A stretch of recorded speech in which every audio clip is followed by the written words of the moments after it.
Hello everyone, ఈరోజు multigrain dosa ఎలా చేయాలో చూద్దాం. ముందుగా 2 గ్లాస్ రేషన్ బియ్యం, 1 గ్లాస్ మినపప్పు తీసుకున్నా, అంటే 2:1 రేషియో. సో మీరు ఇక్కడ ఏవైనా యాడ్ చేసుకోవచ్చు. నేను ఇక్కడ 1/2 గ్లాస్ జొన్నలు అండ్ 1/4 గ్లాస్ రాగులు తీసుకున్నా.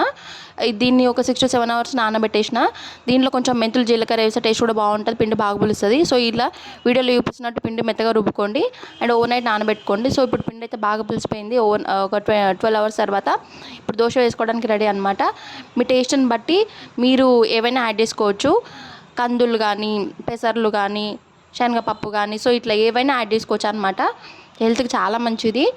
సో ఉట్టి ప్లెయిన్ రైస్ దోశ కాకుండా ఇలా ఇవన్నీ యాడ్ చేసి ఒకసారి ట్రై చేసి చూడండి. టేస్ట్ అయితే చాలా బాగుంటుంది. సో ట్రై చేసి ఎలా వచ్చిందో కామెంట్ బాక్స్లో చెప్పండి.